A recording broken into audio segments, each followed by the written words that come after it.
It is my great pleasure today to introduce our speakers. I want to start by saying that they've come here to talk about many things, but one of the things is about the Global Africa Project, which was in New York last year, and if you didn't see it, perhaps you saw the incredibly gorgeous catalog that was, I know, floating around my student studio last year.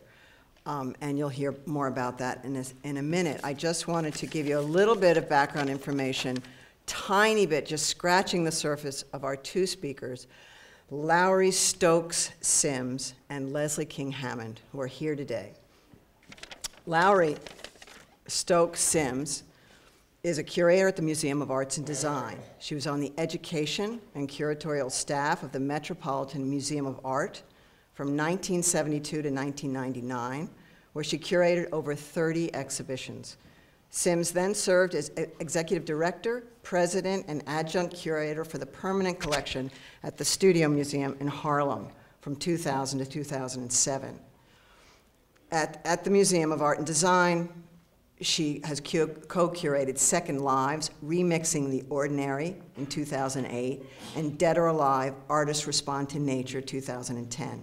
She was coordinator of MADS, is the Museum of Arts and Design, 2010 venue of the exhibition Bigger, Better, More, The Art of Viola Frey.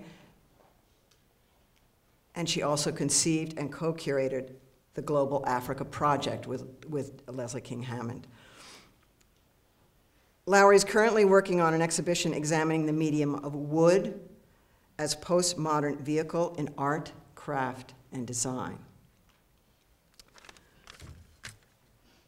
Leslie King-Hammond, our other guest today, received her BFA from Queens College and an MA and PhD from Johns Hopkins University in art history.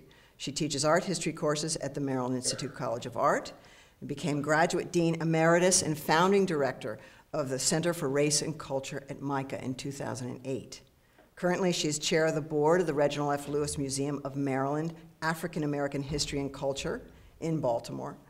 Leslie also sits on the boards of the Alliance of Artists Communities, the Creative Alliance at Patterson in Baltimore, and the Industrial Advisory Council for the NAACP ACTSO program.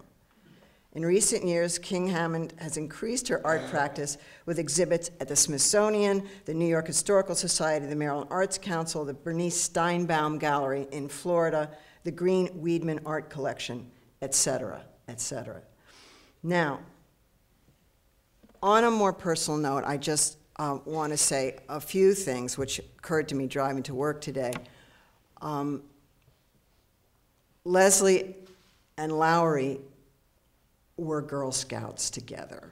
I just found this out. That's really all you needed to know. But it just means that they have known each other for a very long time, and we were just talking before I came up here, and they were talking about how and then they went to college together, and Lowry was sort of more in the museum side, art history side of things. Leslie was more the artist kind of person in the studio, as you can imagine. I met Leslie in 1980 when I came here as a young graduate student. She was one of the first people that I met here in Baltimore on a hot August day. And I want to say this about her, regardless of her many accolades as an artist, as a writer, as a curator, as an organizer, that back then, when I was a young graduate student, I saw for the first time a role model who put it all together. She had a family, and she was doing her work, and she was making art. And it was something that I had really never experienced before. So I know that you'll join me in welcoming Lowery Sims and Leslie King-Hammond.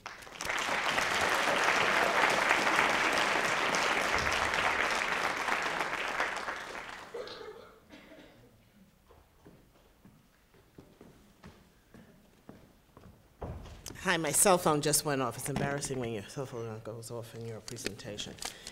Okay, so true to form, Leslie and I are going to do our presentations in tandem. I'm going to give you an overview of the Global Africa Project, packing some of the curatorial processes we went through, And then she will talk about an exhibition that's going to open at the Reginald Lewis Museum, Global Dandyism, which is sort of an offshoot of Global Africa. So I came to MAD in 2007 in the fall, and my boss said to me, we want to do a show on Africa. And I kind of went, okay, what does that mean? And you know, I've been in the business 40 years. I've been through the whole debate about do you do black shows, don't do black shows, and being very cognizant of the fact that you don't want to centralize things. But looking at the career of some international artists who happen to be African or African descendant, and some were African American and some were Afro-Cuban, Caribbean, I meant, we sort of realized that they move around a lot. So we said, let's sort of posit the whole situation like that. So I threw on a title that was supposed to be provisional called the Global Africa Project. And everybody, it puzzled everybody. I couldn't believe it. Everybody said, Africa's global? And I went, well, it's on the globe. I mean, yeah, you know. So that was the first thing we had to overcome. The other thing was to sort of think about what we could do that related to MAD's mission. MAD was formerly the American Craft Museum. It rebranded itself about 10 years ago and became the Museum of Arts and Design, dropping the craft. Now, some of you who know about what's going on at Massachusetts College of Art, Cal Arts, the dropping and the picking up of words like craft and design by art schools is very controversial, causes lots of angst, anxiety, psychiatric sessions on the couch about what's going on. So it's very interesting for me because I came from a primarily fine art background, so I often identify myself in that context as coming from the dark side of the art world. So we knew about the short century, which had been curated by Okwe and Weezer in 1994, and then 10 years later, Simon Najami had done a show called Africa Remix, but these had focused largely on painting, sculpture, photography, installation. So the first objective was to create an African-focused exhibition with our institutional mission in mind that demonstrated the interplay among artistic genres that are usually perceived to be separate and mutually exclusive. We also wanted to demonstrate the strong and influential presence of creators in and of Africa. We needed to destabilize stereotypes of Africa and African by examining the global and really extraordinarily variant nature of being African or African descendant in the contemporary context. And this will be an idea that's familiar to you. If you're vaguely interested in politics, if you've vaguely been following what's been going on the last couple of years with all the debates about Obama and how white people are relating to Obama, is he an exception, is he different? They don't know how to talk to him because he's not a welfare mother or a gangster. You'll sort of know that being black, you are centralized by a series of stereotypes like everybody else is, but with us it's a serious kind of thing. Then we were also going to focus on design, furniture, decor, architecture, fashion, and craft, and then include painting and sculpture and photography, where they created a synergy with design and craft.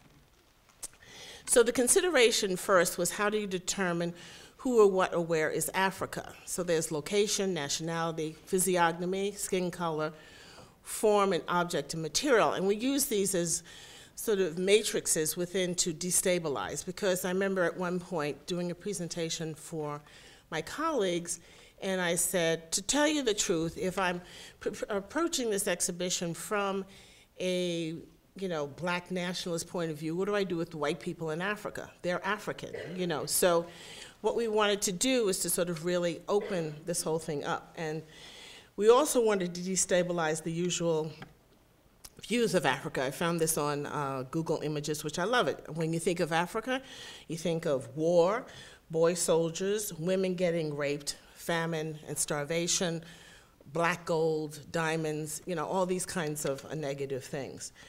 When we think about location analogy, this is just very quickly for you to look at where we found our artists working and living, and the most surprising were Japan and India. I looked real hard in China because there's a lot of Chinese Africa thing, but I haven't found anything yet. We're still looking.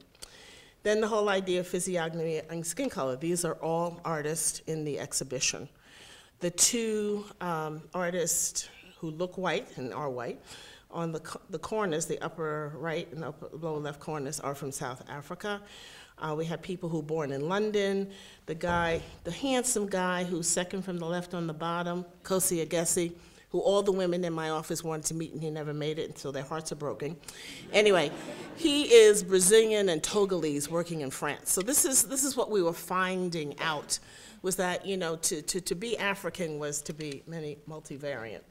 Then form. What do you associate with Africa? You usually associate the basket on the right by Beauty and Zongo. You don't associate the very conceptual chair by Kosi Agesi on the left.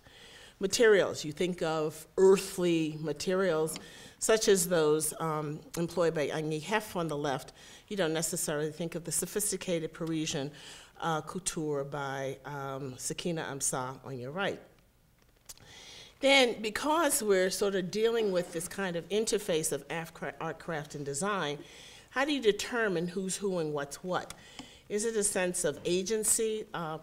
Would we say the woman on the left, who is a wife of a chief in Burkina Faso, photographed by Patricia Blanchette, who puts on this pattern on pattern because that's an indication of her stature, can we see her as a creative agent the way we could look on the right and sort of see fashion that is consciously created by Olu Duro Lowu, who's working in London? Same thing with another photograph by Patricia Blanchette of a woman from Burkina Faso who chose how to pose herself. She looks like she's just a sexy lady. She's actually a shrimp magnate and probably the wealthiest woman in the village. Compare her with Micheline Thomas's inventions. Then the genre. I mean, is art really just wall painting like Odile Donald Adida does on the right? Or could you look at the decoration of the BMW by Esther Malangu that was part of the art car project that was done in 1991. And she's one of two women and the only black person who's done it for BMW. And she's adopting the Ndembele symbols of South Africa on it. Content, moving piece by Kim Schmaman, a white South African living in Cambridge who produced this screen that on the front shows in marquetry, the most incredible marquetry work, the fall of apartheid, and on the back, laminated articles about life in South Africa for people. And then also looking at, you know, you wear Nike shirts, but, and that's another Blanchette photograph, but on the right you have Hank Willis Thomas photoshopping these Nike swoosh onto a black male torso to sort of really have us sort of do a meditation on the exploitation of the black body in sports. At one point, our publisher wanted that on the cover, and I said, I don't think so. Then also context. We had Lauren Cornish, who has the houses here in Baltimore. And what did it mean to sort of take some of the wonderful assemblage works that you see in the middle and sort of place them in the gallery space that you see in the upper right? And then also with fashion. What was the difference between the invention of the South African youth in the upper left, the sap, the elegant sapeur from the Congo in the middle, and then a fashion piece by Victor Glimo, who's a Haitian-American designer in New York. So then we had to look at thematic processes. And I think that, you know, when you're sort of dealing with globalism, you have a whole forest of terminology to get through. So there's the postmodern one, unpacking, mining, performative, reappropriation, hybridity, hegemonic, and then something I call Afro-presumptive, you know, like use of repetition of form, asymmetry, imitation and signification, improvisation, signification again, riffing and scrambling. But the thing is now in this kind of global economy, can we say that those words are exclusively used in an African-American context? Then we, tried the temporal, contemporary, traditional, cosmopolitanism, conceptual futurism to do a kind of past, present, and future kind of thing. Then there was a more proactive one, sustaining tradition and expressing an inner Africanness, unpacking Western traditions and exploring a new way. These made for like horrible, horrible ways to organize an exhibition so that you could have neat wall text, and that's what we have to think about. So again, you find your solution following artists' trends and tendencies. And the first indication was this article from Design Magazine that came out of South Africa, which was sent to me by Ousmane Mbaye, a furniture designer in Senegal, more to promote himself. His work is sort of the furniture on the like there. So I said, no good, Ousmane's sending something for the bibliography for the catalog. And then I started reading it, and then I called Leslie and I said, Leslie, I'm gonna send you a PDF of an article. I think we've found our vehicle for the subject matter for our exhibition. So we came up with the issues that were identified in this article, which interviewed 12 what they called thought makers around some of the challenges for designers and craftspeople in the creative sector in general throughout Africa. So there was the phenomenon of intersecting cultures and cultural fusion, branding and opting of cultural references, artistic promotion in the international market and the creative global scene, use of local materials, and the impact of art making on the economic and social condition of local communities. Well, that's not like really, the thing that was so great was that you could use these challenges for any artistic community, around the world. So these later then became intersecting cultures, transforming traditions, competing globally, sourcing locally, building communities, and branding content. We added that one because we found so much with content. So I'm just going to briefly show you some examples. Intersecting cultures, we had fantastic things. I was on my World Cup fever because I was like organizing this in 2010. So to my amazement, I found out from Luca Missoni that his family had designed an African theme fashion show for 1990 when the World Cup was held in Milan, and then we can compare that with a line of vases with Missoni fabrics that Stephen Burks had done for them. So sort of crossing generations. Stephen's an African American. The whole thing of the writing about the Missoni thing was how they sort of drew from different African traditions. So it's like these traditions zipping back and forth among different creators. Then there was the whole thing, we had Iona Ozil Brown sort of really talking about Ganjuro culture on the left and sort of using the mode of traditional Japanese art to sort of create this kind of blackface to sort of talk about their engagement of black culture. But my favorite was I was trying to find somebody in Asia, and a high school intern, always need to be friendly with those interns, came to me and said, I found somebody for you. And this was a guy named Serge Managu, who was working in Japan creating a kimono line called Wafrika in his spare time. And so we had this long trans-Pacific conversation, and I said, I suppose you're having your fabrics made in China like everybody. And he says, no, they come from Holland. And what he was really talking about is the fact that most fabric that you think of Africa over the last 150 years has been made by Velisco, which is a company in Holland, and probably in the early days it was printed in Indonesia. So boom, there went the whole sense of what we thought Africa was. Also, this whole kind of comparison, you've seen an example of Victor Glimo's work on the left, comparing it again with photographs by Lolo Vallejo of street kids in South Africa. And then also I talked about the sapeurs, which is short for the Société des Ambianceurs et des Personnes Élégantes. And these are guys in the Congo, no matter what's going on. They scrounge to find couture, clothing, put it together, and they become like the style leaders. And when you think about it in traditional African and even like in African American cultures, the whole presentation of the self really becomes a very important thing, and Leslie will talk about it more. And then we have, with that, Ike Ude, a Nigerian photographer who creates his own kind of cross-gender, androgynous fashion statements that he calls sartorial anarchy. In transforming traditions, we really talked about how things like Zulu pottery, which is usually made by women, as you see in the black example, is now being made by men, like Clyde Satole in the brown example. That basketry in the lower right by Ruben and Ndwandwe, which is usually made by Zulu men, is now also being made by Zulu women. So the whole idea is traditions are going on, but there's a lot of cross-dressing and cross-gendering that's happening with these traditions.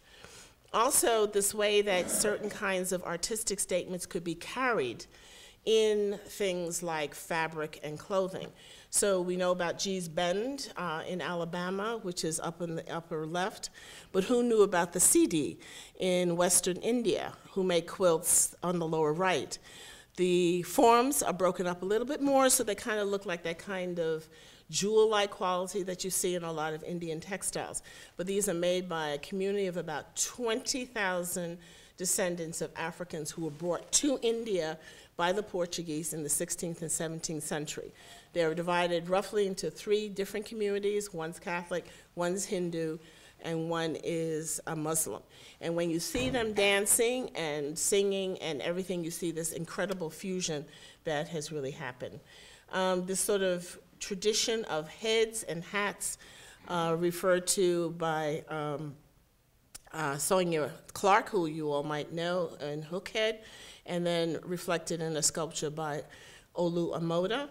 And then, so this kind of carryover from J.D. O'Hare Okedechi, who in the upper left has been documenting hairdressers and hairstyles in Western Africa for 30 years. It's a short step to, hair wars, on the right.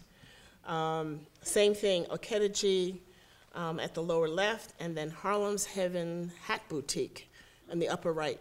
Seeing how these forms are carried, sometimes consciously, sometimes just because of creativity over in the whole thing. In competing globally, we've already seen Sakina Msa, who sort of really creates this kind of style for women between 25 and 40 years old. We've looked at Kosi Agesi. Incidentally, we bought the chair in the upper right for our collection at MAD. But also, he's a man who's worked for Swarovski, for Yves Saint Laurent, for Brandeis. So he's worked, internationally.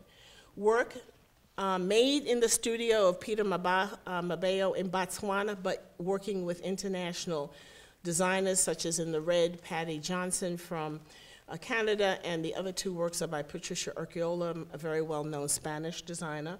And then we saw the Esther Malongo and her sort of working with BMW. In sourcing locally, this was an important issue because it's very hard to get materials into Africa. It's always been. Importing canvases and paintings is a very expensive thing.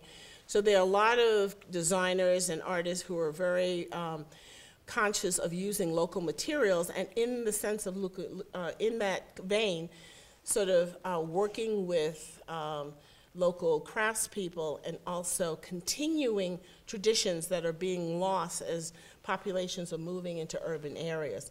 So you have somebody like Abubakar Fofana, who is taking indigo drying techniques that are up and down West Africa. He works in Mali, and he works with local communities of women who weave cotton from local wild cotton.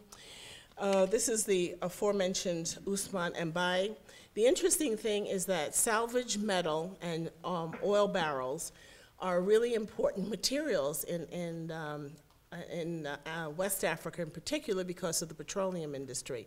And artists have used them in various ways, not only as materials for their produce, but also as a way to make political statements about pollution and also the kind of destruction that is caused by petroleum companies.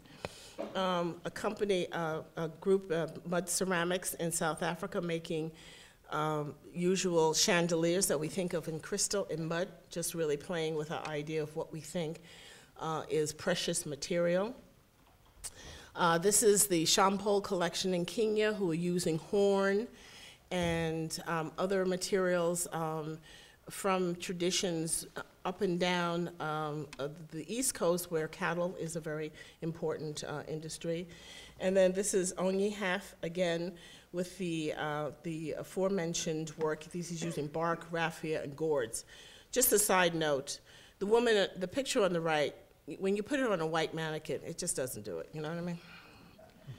Then in terms of building communities, we had places like the, in Rwanda, the Gahaya Links Weaving Association that has brought together Hutu and Tutsi women using traditionally passed on basket skills to create baskets for international market. The lower right two pieces are by Zenzulu in South Africa using telephone wire.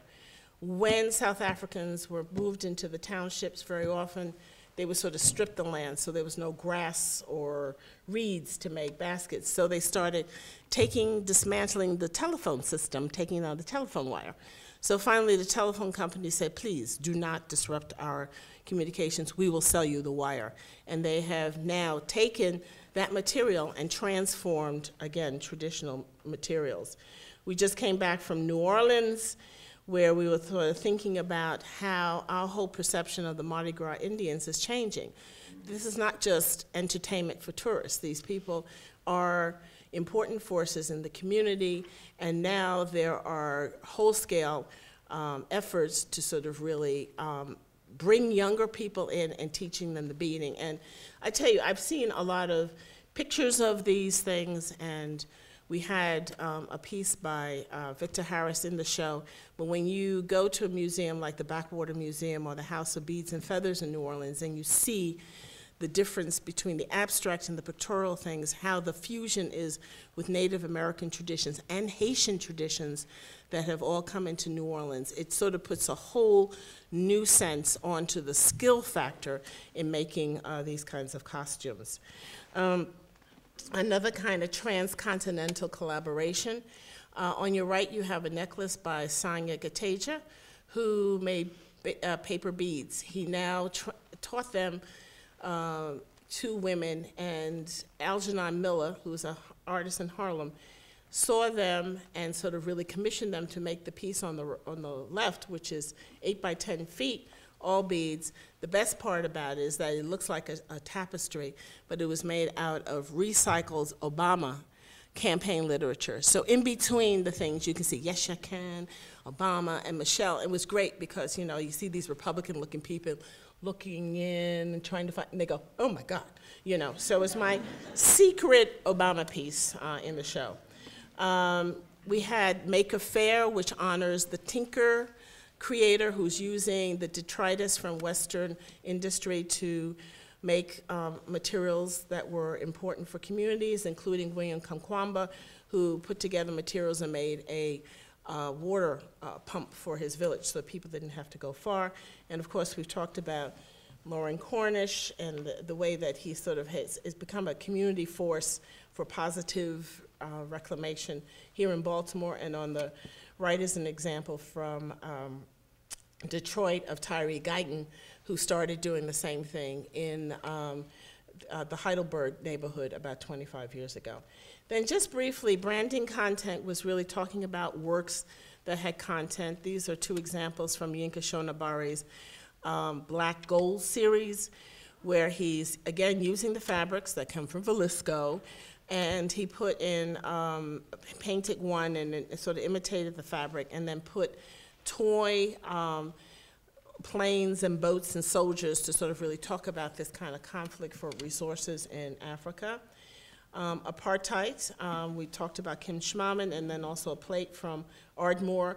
And Ardmore is located, it's a ceramic studio located in the KwaZulu-Natal province, where the AIDS infection rate of adults between 20 and 40 is today 50%. So, and there was no vehicle through which you could talk about infection, talk about medication, because the South African government has not been very enlightened about this. So using art to tell stories became an important way. We talked about those dudes. This is by Hank Willis Thomas again. I was thinking about a logo that was really unique to the African American community, and you can't get past ebony. And in this particular piece, he put together Ebony and Life magazines talking about ebony life, and ebony is about black lifestyle, so it's an interesting pun. Somehow in my brain, I remembered the Wu-Tang Clan, and went on their website and found out that, you know, they had sort of created this line of clothing and this logo to sort of really talk about their values. You can't get it in the United States, so I had to like write letters, and so they sent, somebody from Germany sent me over some Wu-Tang Clan. But it was interesting how a rap group, and they're still, you know, they still have the website, they loosely are, you know, like confederated, sort of really thought about this whole thing of the use of design to sort of create this kind of corporate identity. And then I'll end with Kehinde Wiley and the work that he did related to Puma, where he both did portraits of some of the most prominent soccer figures for the World Cup, and this is Samuel Eto'o from Cameroon, who I think was named the top soccer player 2010 in terms of a painting. And then you can see how Kehinde translated his signature style onto a kind of clothing and sneaker line. And that's it. So I think what we wanted to do with Global Africa was to sort of really show how the creative sector is not only really important in terms of sort of creativity, but also is really an economic force. And before I go, I'd like to mention that there are Mica associated people in the show, including Ade Tubieye, who, I'm sorry, I'm saying it wrong, Ade, because I know her as Wahal Tembi, and if you look in Global Africa, that's where she is, and she's a student now at Reinhardt. Marin Hassinger, your head of Reinhardt, is in the show. Willie Birch, an alum. Krish Koja, an alum, and Joy Scott, an alum. So Mica, go global.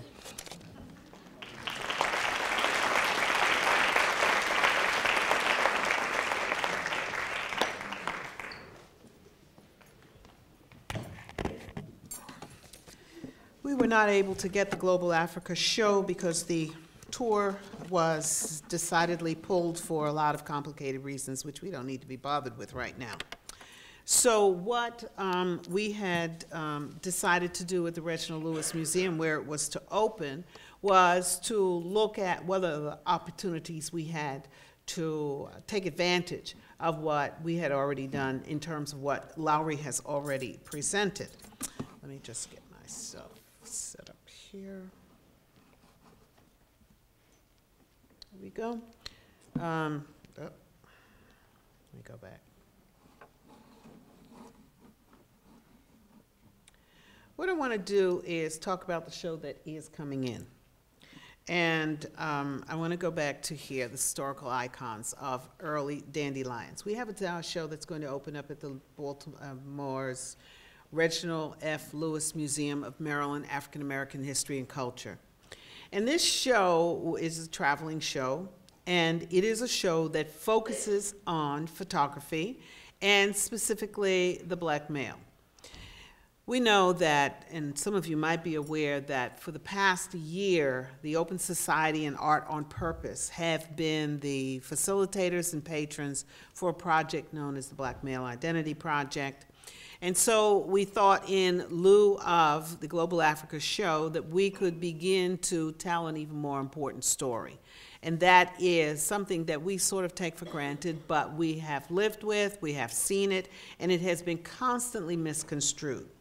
This past week, and Lowry and I were invited, this is part of our road trip. We just got back from New Orleans last night, and it's a fabulous place to be. If you've never been, you need to go at least once in your life. Put it on your bucket list. It is even better if you do it around the time of Mardi Gras, or even better, St. Joseph's celebration, which is the time when the Mardi Gras Indians come in.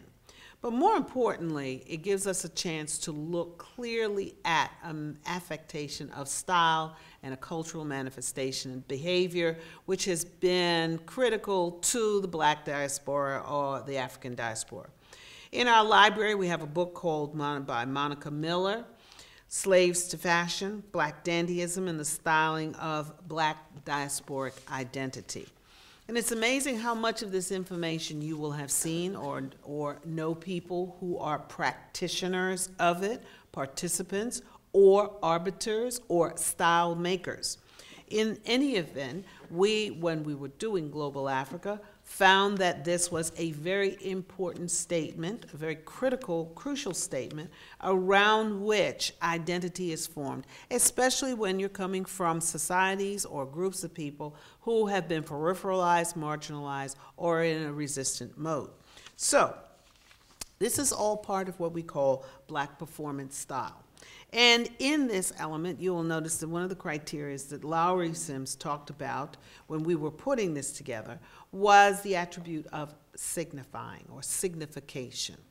Whenever one is dealing with different cultural groups, you try to identify or pinpoint certain salient points. In this particular group that we're going to be looking at, signification is very important. Now, many of you are not familiar with the term dandy. It's a very old term. It really goes back to the Victorian era, where men would dress up and be very, very classy, very, very stylish, very what they call foppish, F-O-P is the term. And you can even look it up in Wikipedia, and it gives you a very lengthy description. However, as the terminology, as the practice moved into different mainstreams, and there were males who were, and in many instances now we also find women articulating their position, their fashion statements, and we will get into that in a minute. What happens is that you get a different twist, you get a different spin, you get a reverse. So for the purposes of this talk, and when we look at it, I want you to understand through Monica Miller's thesis that this is an infra and intercultural aesthetic. That means it has an outside and an inside. It has a play that performs within the culture, and then when you go out into the mainstream, into the street, it also has an external persona. It defines the culture of the African diaspora clearly and distinctly, because in a minute I'm going to take you through some of the historical icons who have given rise to this style manifestation, and you will know these individuals clearly. To signify is to repeat, revise, reverse, or flip, or to transform that which has come before or has been done before. So even as I show you these images, they are all passé for these individuals who have dressed, who are style makers, because they invariably will not come out into the public within their culture or in the intercultural realm in the same outfit again, because they must up the ante at all times. They are in competition with themselves, their community, and how the world perceives them, to continually kind of raise the stakes in a kind of expressive poker game, so that when they come out, you never know what to expect. This is one of the heights in New Orleans that we were deeply involved with in the past few days, really examining what was going on with the Mardi Gras Indians and the rationale and the criteria around which they create. They don't call them masks, they call them suits. And masking is the whole performance package, how they come out. And there is great intensity set around the protection of the final presentation or the presentation of that person when they come out on Mardi Gras with their new suit and their whole masking persona. Signifying is thus a signature. It's a kind of cultural signature of all black expressive forms. That means that you know it in music, you know it in dance, you know it in oral and written literature, and most especially for what we were doing in dress. Now, often misrepresented, it has seen as an imitative way, a mocking way, that people in the African diaspora would mock Euro or Western dress standards, not understanding the inversion or the interpretive strategies that were used to create their own distinctive identity. It's a sign of one's aspiration to enter the mainstream. As a signifying practice, it then becomes a dialogue with the person themselves who's creating that agency and the community and the environment and the geography in which they exist. It is a process to comment on white culture. So that not that they are resisting white culture, but they are flipping, twisting, reversing, transforming, and thus, through that process, making a very clear logic and rationale, a statement about the unique character of African diasporic culture. So with that, I thought I would share with you a few of these historical icons. Right here in Baltimore, actually the Eastern Shore of Maryland, Frederick Douglass gives us our earliest manifestation. This was an abolitionist. If you go to Google and you look at all of his pictures through his aging process, his fabulous white hair, he was a tremendous orator. He was articulate. He learned to read and write in a time where this was absolutely a no-no. So here we look to a Frederick Douglass. You look to a Bert Williams, okay? Let me go back. A Bert Williams. Bert Williams used to do vaudeville, and he was the character known as Step and Fetch It, and he would do blackface, and for years throughout his career, he was dogged. He was dogged because in his performance mode, the external, on stage, he would pantomime all of those negative imageries, all of those negative attributes that African Americans were expected to personify within that kind of pseudo-scientific mentality that said that African American, especially males, were dumb, stupid, and lazy. He was a brilliant, if he was in France, he would be looked upon like a mime. He would be looked upon as one of the greatest actors. So you have here Bert Williams. You had Jack Johnson, who was one of the preeminent, way before Muhammad Ali, and we all have a Muhammad Ali image, but Jack Johnson was the first African-American male, athletic prowess, brilliant genius, who knocked out consistently, but then within the times in which he lived, he had white women as his mistresses. He had interracial relationships. Also, too, he was a fabulous dresser, great socializer. He was just the man. Marcus Garvey, Harlem Renaissance. This is Marcus Garvey in his rather staid outfit, three-piece suit. But in his real rigor as making himself a historical icon, he was the principal mover of the Back to Africa movement and had an army across the United States in black communities where men would dress in uniforms and march, parade, and celebrate this capacity to move back to a sense of identity where they were welcome back in Africa. He was from Jamaica, eventually was displaced in his later years. Duke Ellington, the master of jazz. Duke Ellington, suave, debonair, elegant, spoke many languages. I remember as a young teenager watching him perform, and at the end of his performance, he would say goodbye and thank you in at least 25 or 30 different languages.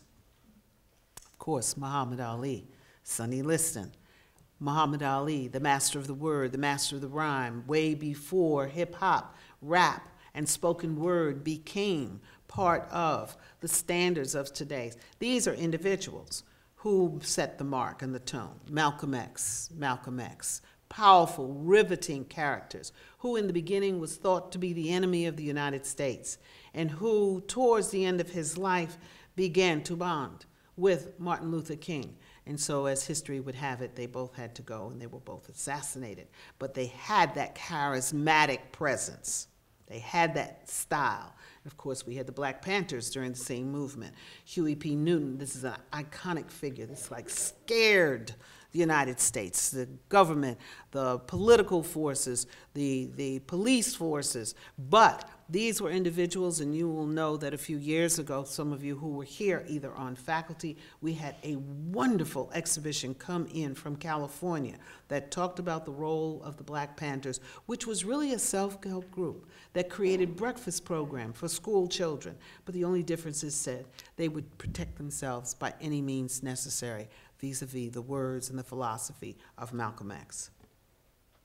James Brown, master of style, coming from the Congo. He taught us how to dance, walk, talk, be proud, be loud, be black and proud. George Clinton, who still performs. You laugh, okay? Go down to Ram's Head down in the harbor.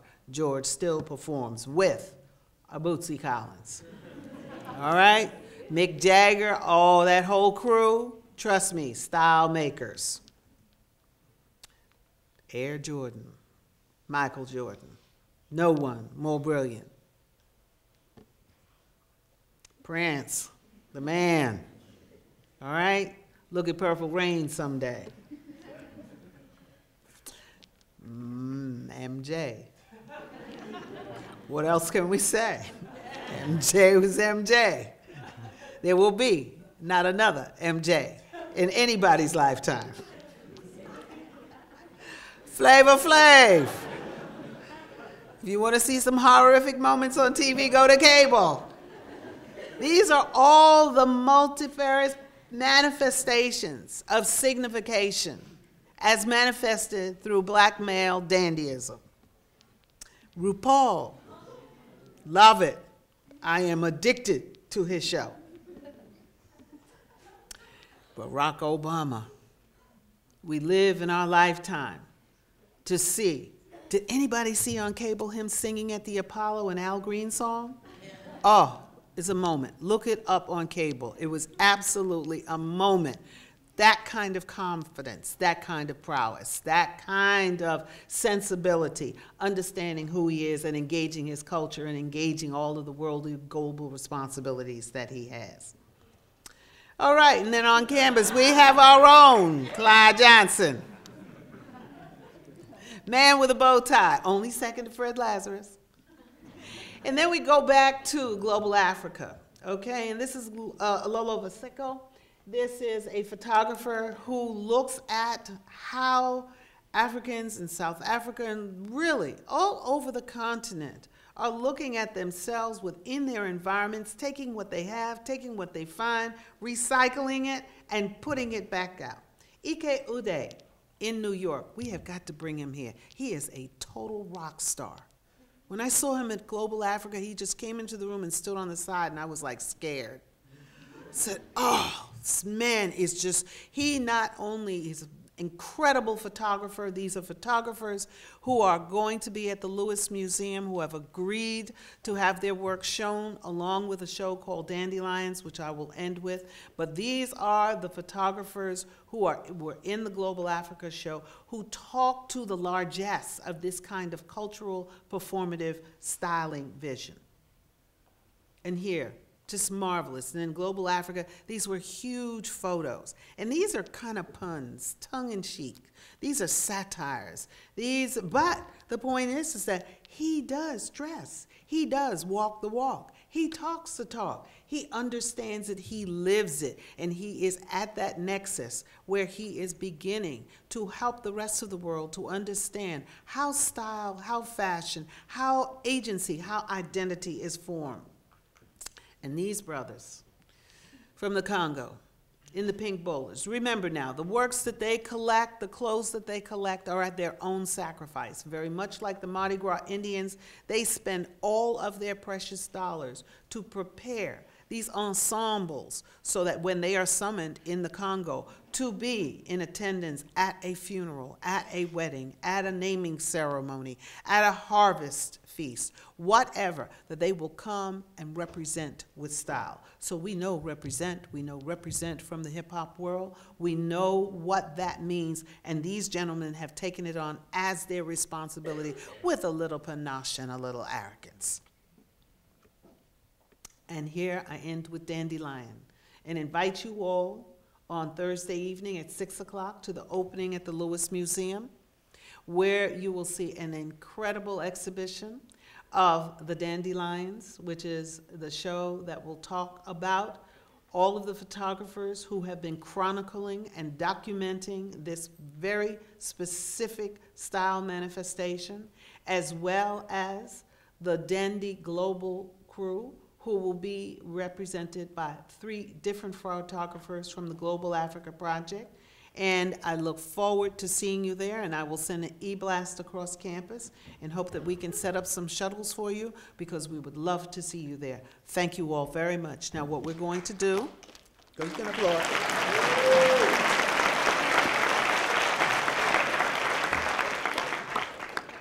My cohort and I will be happy to entertain any questions, if there are any. And anyone who would prefer to come down front here, we'll have a little session so that we can answer any of the questions you might have. Thank you so much.